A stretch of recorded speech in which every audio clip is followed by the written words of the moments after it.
So, this is a talk on the subject of cheerfulness and a life of service. It's a talk that is meant to go with the evening recollection that we just had here at Chestnut Hill. And obviously, joy is a great subject to talk about in this Easter season. We just had Easter 10 days ago, and Easter is the foundation of our joy as Christians. Christ has triumphed over death, has triumphed over sin.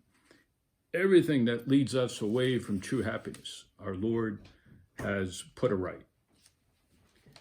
And how does this all happen? Because we are with Jesus Christ. Even this coronavirus pandemic, being locked down at home, should not take away true joy from us. God is very much aware of what's going on. I think here of a scene in the gospel that came up during Lent of our Lord approaching Jerusalem, very much determined to go to the temple. And on the way there, there's a commotion of people, poor people, and beggars looking for food, for alms. And the apostles stop our Lord and say, hey, there's one man down there that looks like he really needs attention. And so our Lord goes to the man. He sees that he's blind. And the blind man is expecting a handout, some food, some money. And they have this conversation, and our Lord understands what the real issue is. And he tells the people around him, take this blind man to the pool and wash his eyes. And they do. And of course, we know what happens. He sees again. He was just asking for some money, and he gets his sight back. And you can imagine what his joy was like. And it's pretty clear in that movie, but pretty clear in the gospel also, that the man was tremendously joyful at that point in his life. So it's good that we have this encounter with our Lord, even when we don't even know what is going on, as was true with this blind man. Another scene we can learn a lot from comes up this time of year. In fact, last week in the gospel is the disciples going to Emmaus. And of course, we know that they were down because they figured everything was hopeless, lost. Our Lord died, that was it. They're walking, a stranger comes along. He asks them, why are you so down? They're dumbfounded, he doesn't know. And so they explained everything that happened to our Lord. They get to the place where they were destined to go, and during a meal, which is an image of the Eucharist, they see who this person is. And it says in the gospel that they were overcome with joy. Weren't our hearts burning? That's what happens when you and I encounter Jesus Christ. That is the real source of our joy. So we want to discover Jesus Christ.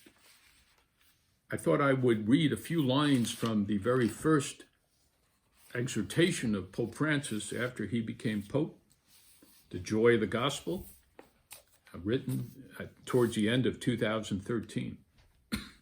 He says, the joy of the gospel fills the hearts and lives of all who encounter Jesus. Those who accept his offer of salvation are set free from sin, sorrow, inner emptiness, and loneliness. With Christ, joy is constantly born anew.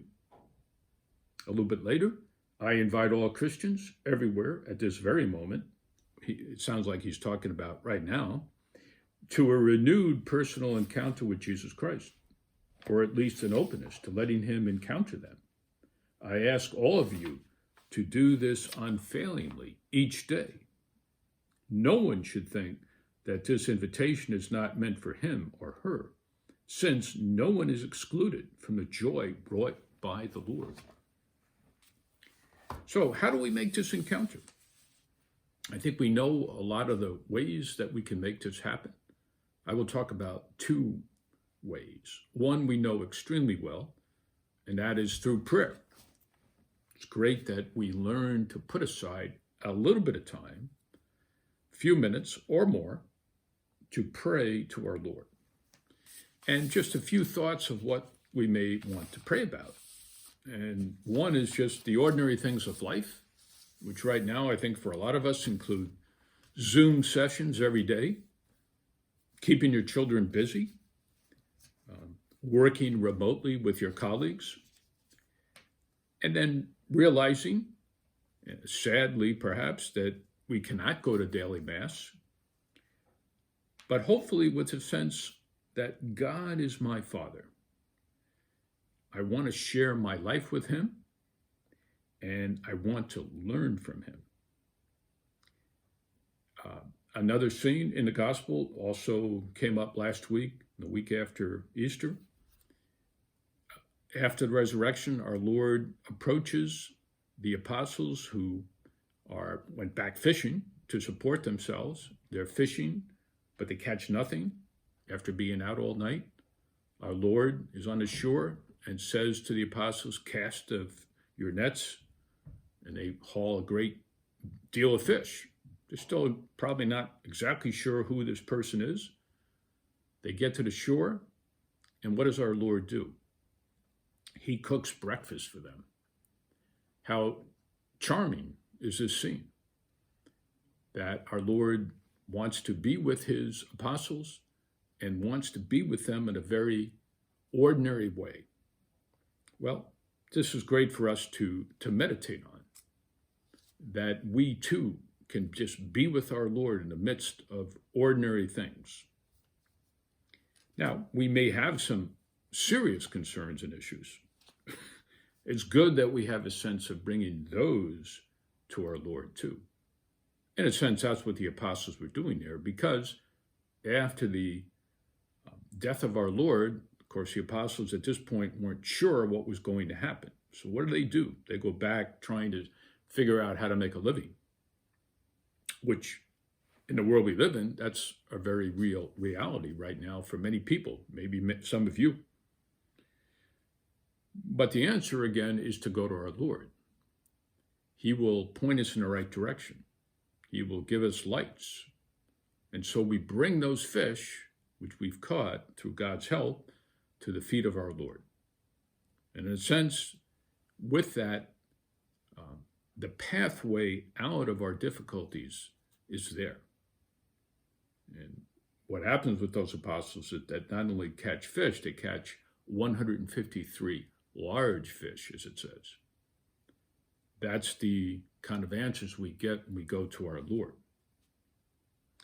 The other way that we want to learn to live a joyous life, to be cheerful, besides prayer every day, is to be of service to others. The point in the Forge, written by St. Josemaria, helps us here, I think. 591, to give oneself sincerely to others is so effective that God rewards it with a humility filled with cheerfulness. So spending time with others brings it with it joy. And again, maybe there's a lot of ordinary things that we do every day, do them with love, with service, we will find joy. Doing the dishes, taking out the garbage. I took out the garbage today.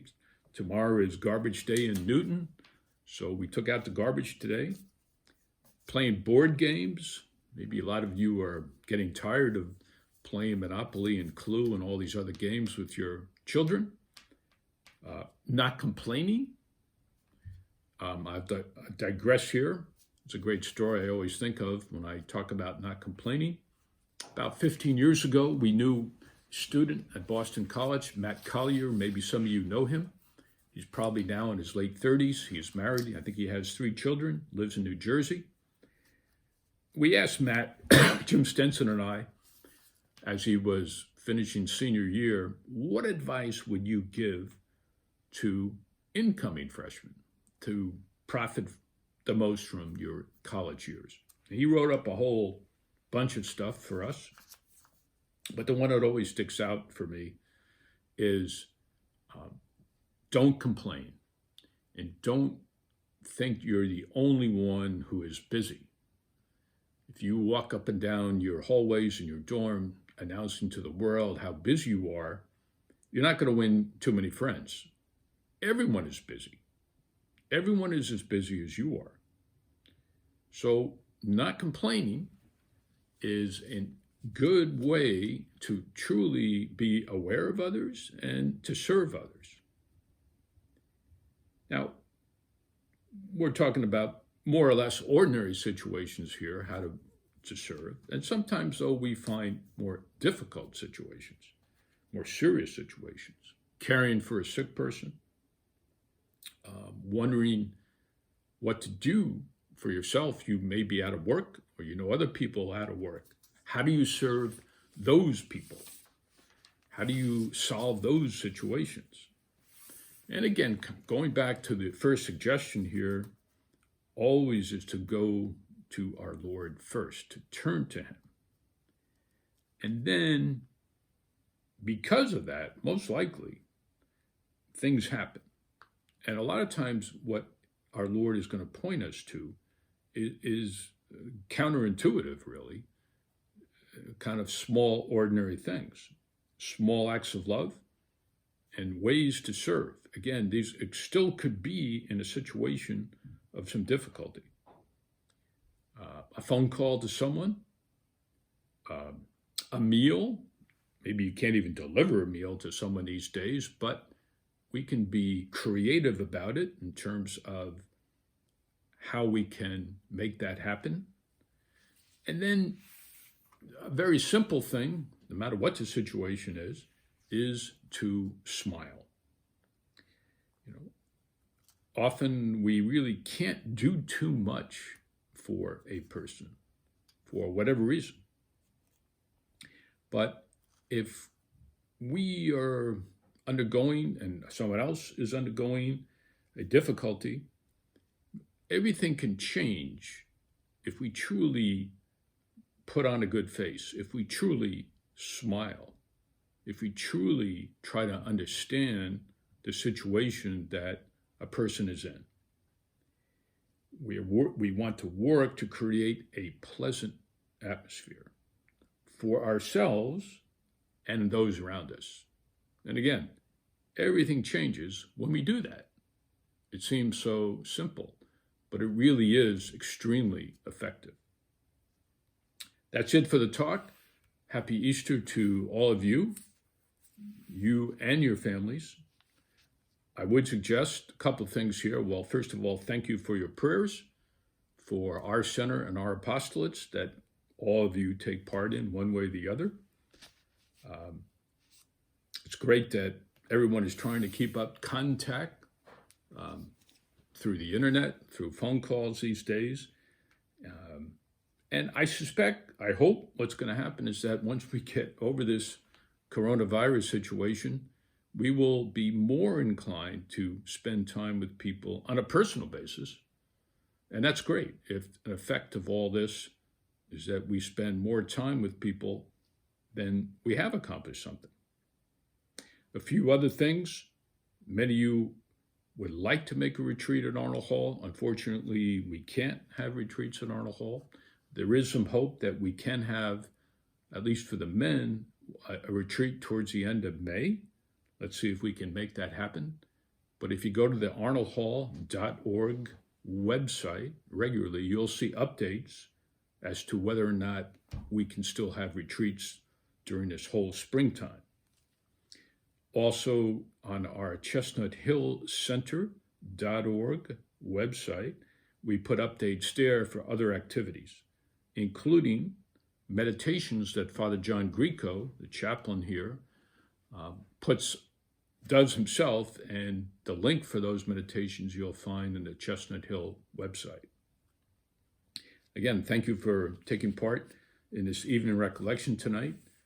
And to go back to the topic here about joy, it's great that we ourselves experience Easter joy, and certainly we want to spread that Easter joy to those around us. Thank you very much. Good night.